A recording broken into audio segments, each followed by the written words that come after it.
Alla Spessa Arena di Belluno, la festa della Protezione Civile, un pubblico ringraziamento alle Giacche Gialle per il lavoro svolto in occasione dell'ondata di maltempo di fine ottobre. I volontari, opportunamente formati, hanno affiancato le forze dell'ordine, i vigili del fuoco e l'esercito sul campo in stretto contatto con regione, prefettura e sindaci. Così, nel palazzetto, si sono ripercorsi alcuni momenti chiave dell'emergenza, senza dimenticare il lavoro svolto anche nelle settimane successive. È mio dovere ringraziare per tutto quello che avete fatto il capo dipartimento della Protezione Civile Angelo Borrelli, che ringrazio e che ha seguito minuto per minuto, giorno e notte, l'evolversi della situazione. Ha descritto lo scenario come apocalittico e voi l'avete vissuto sul campo, quindi sapete meglio di chiunque altro cosa c'era, com'era la situazione. Io ho cercato di viverla anch'io sul campo, come sempre quando c'è una situazione emergenziale, in parte in sala operativa, in parte fianco a fianco a voi. Ho avuto modo di conoscere persone che non conoscevo, assolutamente fantastiche. Nella tragedia emerge anche questi aspetti positivi. È stata un'esperienza che mi ha segnato profondamente, sia dal punto di vista professionale che dal punto di vista umano. Perché è pur vero che è già stato detto anche questo da chi mi ha preceduto, che hanno funzionato i sistemi di previsione, ha funzionato la prevenzione. Le previsioni, ci ricordiamo, no? Quando avevamo dato l'allarme, ancora il giovedì, venerdì, quando eravamo a Taibon, qualcuno diceva che eravamo pazzi, poi invece si è verificato quello che abbiamo visto tutti quanti. La prevenzione, nel 2010 con un evento minore ci sono state 32 rotture di argini, questa volta non ce n'è stata neanche uno, e chi l'ha vissuta sugli argini, in modo particolare penso agli argini del Piave, della pianura, cioè quindi i volontari di Treviso e di Venezia, credo che si siano ben resi conto della situazione quanto al limite fosse.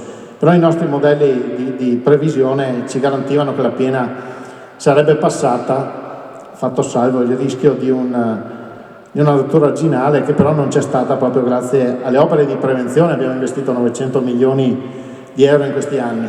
Però la parte più determinante durante la gestione dell'emergenza è stata quella dei soccorritori. A volte mi chiedono, anche qualche collega mi chiede come abbiamo fatto a gestire uno scenario così complesso, e io faccio presente che lo abbiamo gestito perché in Veneto abbiamo una capillarità di soccorritori con varie divise, professionisti e non professionisti, che nessun'altra regione d'Italia ha. Ma questo non è un caso, perché se abbiamo così tanti soccorritori anche volontari, vuol dire che lo spirito di solidarietà è intrinseco nel nostro DNA, e di questo io ne sono orgoglioso, perché grazie a voi io faccio bella figura con i miei colleghi ogni volta che ci confrontiamo. Ripercorrendo i giorni difficili del passaggio dell'uragano Vaia, il ringraziamento è andato ai sindaci, ai tecnici regionali, alla prefettura, alle forze di polizia, all'esercito, al personale sanitario, ai vigili del fuoco e ai privati cittadini che hanno voluto rimboccarsi le maniche. E poi i protagonisti dell'appuntamento alla Spessa Arena. Li ho lasciati per ultimi, ma non perché sono gli ultimi, ma perché sono poi tutte le strutture che noi attiviamo, si chiamano volontari della Protezione Civile. A volte i cittadini, sempre meno per la verità, pensano che la parola volontario sia legata a improvvisazione, ma non è così, perché voi lo sapete meglio di me, le ore e ore di formazione che si fanno, e quando c'è un'emergenza tutti mi telefonano e dicono voglio diventare volontario della Protezione Civile, cosa posso fare? E cominci a fare i corsi, perché un volontario deve avere la formazione per legge. Non ci si può improvvisare, perché sennò si possono creare danni a sé e anche agli altri. I volontari di Protezione Civile hanno regalato in questa emergenza qualcosa come 17.000 giornate uomo. 17.000 giornate uomo. Allora ho moltiplicato per 8, sono venute fuori 136.000 ore. In realtà qualcuno mi ha detto no, guarda che noi quando diciamo giornate uomo, se la giornata è di 20 ore, ne contiamo una. Il grazie è la cosa che rende grande il cuore del volontario, perché io lo ricordo sempre, i volontari del Veneto non si sono, e lo fanno sempre anche quando ci sono emergenze in giro per l'Italia, noi devo litigare, Angelo Borrelli lo sa, devo litigare per tenerli fermi i miei volontari, perché vogliono sempre partire, ma loro sono uomini di braccia sicuramente, perché in quelle situazioni che abbiamo visto le braccia sono fondamentali, ma sono soprattutto uomini di cuore, per cui grazie ancora per tutto quello che avete fatto e che continuate a fare quotidianamente. Grazie veramente di cuore.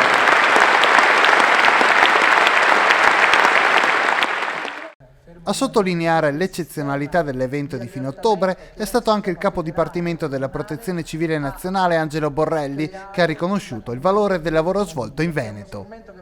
Quell'evento è stato l'evento emergenziale vissuto dal nostro Paese più importante, più intenso dopo l'alluvione del 1966, quindi sotto il profilo del rischio idrogeologico e idraulico è l'evento più importante che ha vissuto il nostro Paese e devo dire che è stato fronteggiato in modo esemplare in tutto il Paese e in particolar modo qui nel Veneto.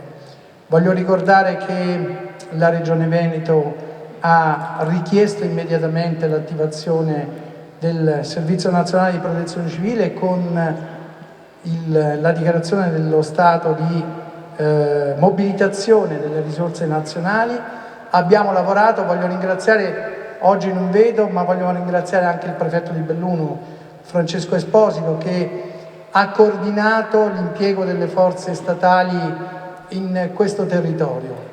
È stato un evento che ha tratto origine dai cambiamenti climatici, quindi è un evento eccezionale, è un evento che purtroppo noi ci auguriamo che non possa più ripetersi, ma che potrebbe verificarsi ancora nuovamente in futuro. Ed è per questo che noi dobbiamo lavorare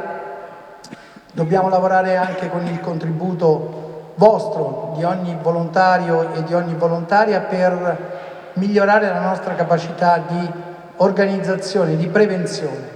Dobbiamo lavorare quindi per avere una protezione civile più efficiente, dobbiamo lavorare per restituire ai nostri cittadini anche una informazione tempestiva, puntuale su quello che sono gli eventi meteorologici, le previsioni meteorologiche e quindi portare avanti questo discorso dell'allertamento nazionale della popolazione.